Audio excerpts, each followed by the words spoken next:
ताजमहल के 22 बंद दरवाजों के पीछे छिपे रहस्यों ने हमेशा लोगों का ध्यान खींचा है। कहते हैं, इन दरवाजों के पीछे हिंदू देवी देवताओं की मूर्तियां छिपी हुई है, जो इतिहास के अनजान पन्नों में दबी हुई है। शाहजहां और मुमताज महल की प्रेम कहानी भी अद्भुत है। मुमताज का असली नाम अर्जुमंद बानु बेगम था, और उनकी मोहब्बत ने एक ऐसा धरोहर रचा जो आज भी हमें प्रेम की महानता का एहसास कराता है। मुमताज की मृत्यु के बाद शाहजहां का दुरैक इस कदर गहरा था कि उन्होंने 1 साल तक खुद को एकांत में रखा। इस दुरैक ने न केवल उनके मन को झकझोर दिया, बल्कि उनके स्वास्थ्य को भी प्रभावित किया। ताजमहल के निर्माण में इस्तेमाल की गई सामग्री विभिन्न देशों से लाई गई थी, जैसे सफेद संगमरमर राजस्थान से और जेड चीन से। एक अंतर्राष्ट्रीय प्रयास की कहानी है, जो इस अद्भुत स्मारक की बुनियाद को दर्शाती है। हाल के विवादों में एक प्रमुख मामला था, जिसमें ताजमहल के बंद कमरों को खोलने की मांग की गई थी। अदालत ने इस याचिका को खारिज कर दिया, यह बताते हुए कि इतिहास के साथ छेड़छाड़ नहीं की जा सकती। आर्कियोलॉजिकल सर्वे ऑफ इंडिया ने स्पष्ट किया कि ये बंद दरवाजे वास्तव में एक लंबे गलियारे का हिस्सा है। यह दरवाजे हमेशा के लिए बंद नहीं रहे, बल्कि इनकी अपनी एक कहानी है। ताजमहल के संरक्षण में एएसआई स्टाफ की मेहनत को सराहना मिलती है। उनकी मेहनत के कारण ही हमारी ऐतिहासिक धरोहर सुरक्षित है। यह उनकी प्रतिबद्धता का परिणाम है कि हम आज भी इस स्मारक को देख सकते हैं। मुगलों के इतिहास में रुचि रखने का प्रमाण उनकी लिखी गई आत्मकथाएं है, जैसे जहांगीर का जहांगीरनामा, जो उस युग की सच्चाइयों को दर्शाता है। ये प्राचीन दस्तावेज हमें उनकी दुनिया में ले जाते हैं।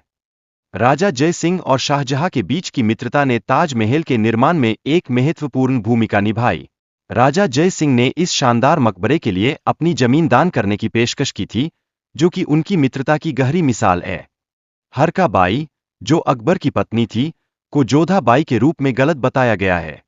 यह भ्रम एक पुस्तक के कारण फैला, जो आज भी इतिहास के कई पहलुओं को संदिग्ध बनाता है। इतिहासकारों की जांच विधि और पीएन ओक की विधि में बड़ा फासला है। ओक ने तथ्यों को छिपाकर अपने हिसाब से लिखा, जो एक गंभीर समस्या है। वह इतिहास को व्यक्तिगत दृष्टिकोण से देखता है। पीएन ओक ने ताजमहल के बारे में एक विवादास्पद थ्योरी पेश की, जिसमें उन्होंने इसे प्राचीन हिंदू संस्कृति का स्मारक बताया। यह थ्योरी आज भी इतिहास के पन्नों में चर्चित है। उन्होंने 1989 में ताजमहल द ट्रू स्टोरी नामक एक पर्चा लिखा, जिसमें ऐतिहासिक तथ्यों को तोड़मरोड़ कर प्रस्तुत किया। यह एक ऐसी कहानी थी जो सतह पर आकर्षक लगती थी, लेकिन असल में गलत थी। सुप्रीम कोर्ट ने पीएन ओक की याचिका को खारिज कर दिया, यह कहते हुए कि यह एक गलतफहमी थी। अदालत को ऐसे मामलों में समय बर्बाद नहीं करना चाहिए और इतिहास को जगा रखना चाहिए। ताजमहल के निर्माण से जुड़े श्रमिकों के हाथ काटने के दावे का कोई ऐतिहासिक प्रमाण नहीं है।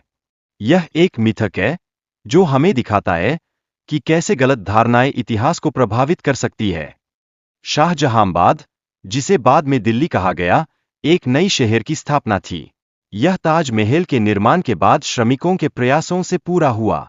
यह शहर एक नई पहचान के साथ उभरा। ताजमहल को प्रेम का प्रतीक माना जाता है। यह उस गहरी भावना को दर्शाता है, जिसे कई कवियों ने समृद्धि और प्रेम के रूप में वर्णित किया है। आज ताजमहल विश्व के 7 आश्चर्यों में से एक माना जाता है। यह यूनेस्को विश्व धरोहर स्थल और भारत के प्रमुख पर्यटन स्थलों में से एक है। यह स्मारक हमारे इतिहास की गौरवपूर्ण कहानी को बयां करता है।